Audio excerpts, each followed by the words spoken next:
kilala ko kayo. Laking pulis ako. Ayaw ko na lang magyabang kung bakit, pero laking pulis ako. Tatay ko noon gobernador, ako na mayor at tagal. Alam ko kayo diretso-diretso. Alam mo, kayo pumasok, sa isip siguro ninyo, paging pulis, pag may baril, may badge, yun na yun. At naghahanap ng hanap buhay, dagdag sa sahod ninyo. Alam ko na ang sahod ninyo maliit. Kaya nga ako naghanap ng pera at inuna ko kayo. Talagang kayo by the end of this year, dublado na ang sweldo ninyo. Kaya naman, meron talagang mga kagaya ninyong mga ulol na ugok. Putang ina, hindi kayo na gusto niyo mas habang pulis kayo, mas marami.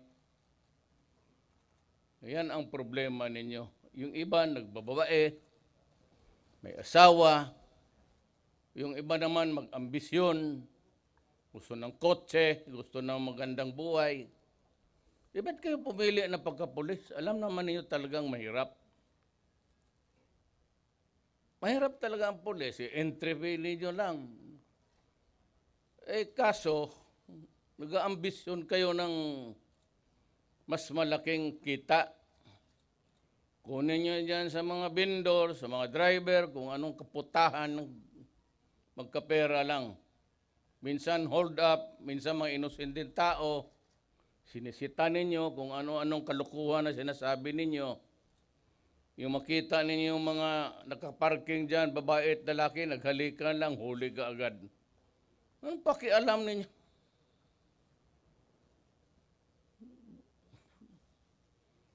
Maghanap kayo ng mali para magka-pera.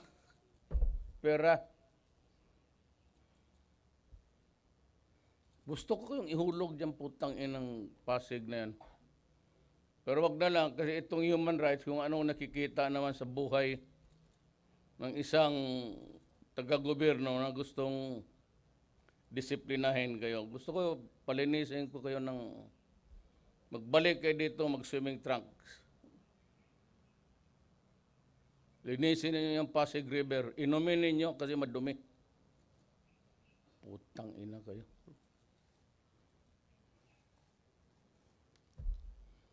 Yang bata pa naman kayo lahat. Kailangan ko ng pulis sa South. Kulang ang pulis sa Basilan kasi mayat maya pinagpaputok-putok yung mga istasyon doon, ubos. Kayo lahat ngayon nandito.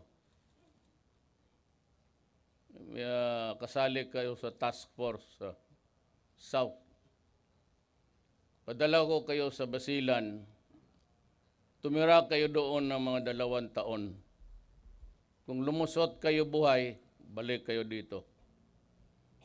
Kung doon kayo mamatay, sabihin ko sa pulis, wag na magasto na para dalhin pa kayo dito, doon na kayo ilibing. Wala naman kayong mga... Doon niyo ipakita yung kalokohan ninyo. Hindi ako mag-retraining. Anong i-retraining ko sa inyo? Putang ina, tapos na nag-training ninyo araw-araw. Ano retraining ko? Yung utak ninyo. Hindi ko madala yung ganun . Galit kayo sa akin, hintayin ninyo kung matapos na pagka-presidente ko. Magbarilan tayo. Kala siguro ninyo na let's check papatulan ko talaga kayo. Prepare to move out. I'll give you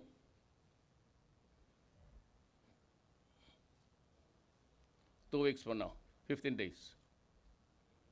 Na kayo, start to move out. If you do not want to go there, go to your superior officer and tell them that you are going to resign. Otherwise, ayaw ninyo, hanapan ko kayo ng mali. Kayo nandito, mga gago kayo . So meron talaga ako masilip. Either I will dismiss you. Alam mo, kailangan ng Pilipinas isang squad ng Army, Navy, pati Air Force, Police to keep track of you. Kasi karamihan ng mga pulis, yung na-dismiss, yon ang mga sindikato kasi may alam kayo. Kayo ang pinakadelikadong kriminal pag naalis sa pulis. Alam ninyong pasikot-sikot eh. Alam ninyo kung putang ina, papatayin ko talaga kayo harap ng Pilipinas. Kayo ang magdroga-droga, anak ng pasensya na lang. Hindi ako magdalawang isip. Kayo ang extrajudicial killing talaga. Totoo yan. Pag naalis kayo, if you opt to retire, then behave. Maghanap kayo ng hanap buhay ninyo na malinis. At kayong mga pulis na dati mga sindikato, wag na wag kayong pumasok. Because I will create a battalion para lang to keep track of your movements.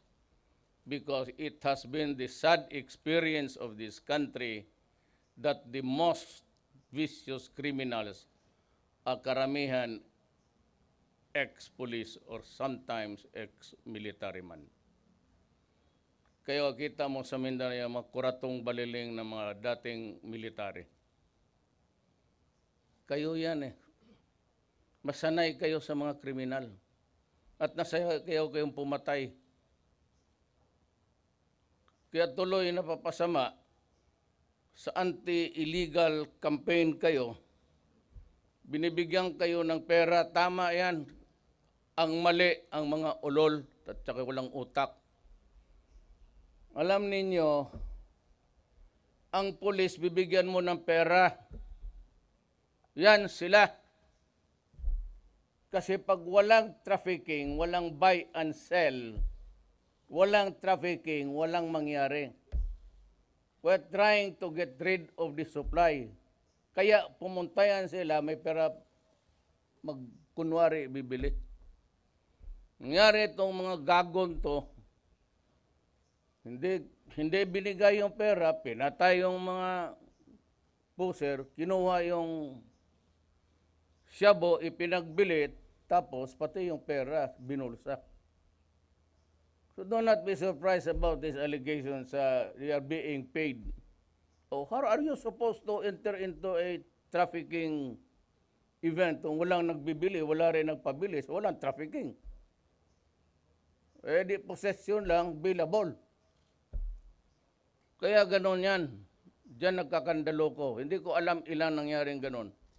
So do not be surprised if they are there to buy. Eh sabihin na binigyan sila ng incentive. Mayroon ring incentive. Mayroon ring operational funds. How much I gave them? 150 million. Para lang magbili ng mga...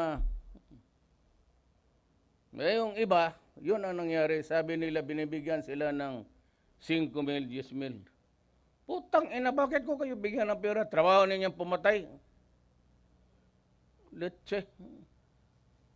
bigay ako ng pera. Ulol. Kaya kayo binigyan ng baril. Kaya pagka lumaban, di barilin mo.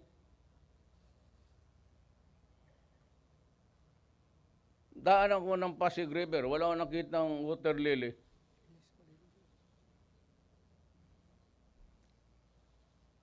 So, prepare to move out. Doon, makita mo yung kagaguhan mo doon. Kwentro mo doon, Abu Sayyaf, pati mga tausog. Mga doon kayo.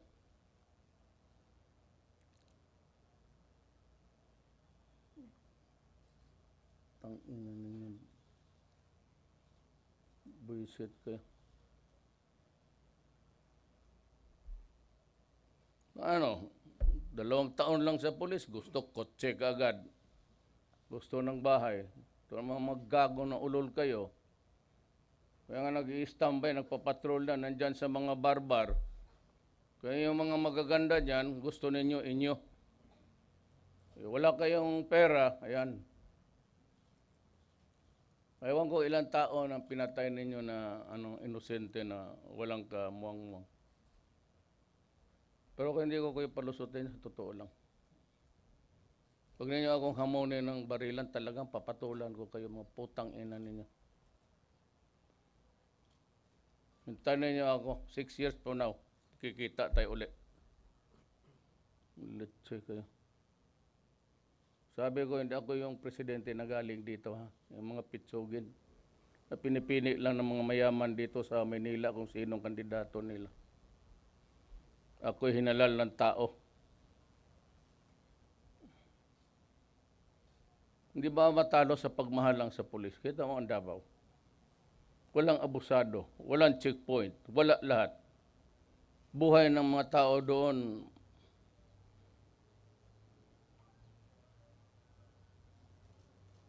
may bakit nabubuhay yung mga pulis doon? Simple lang ang buhay nila. Kayo,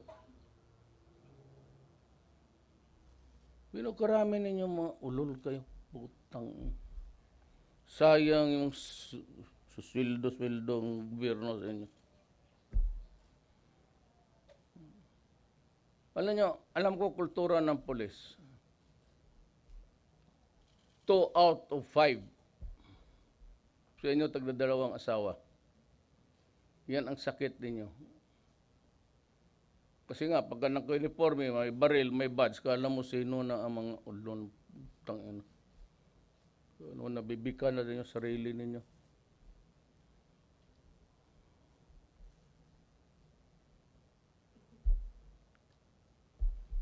Tumindig kayo dyan.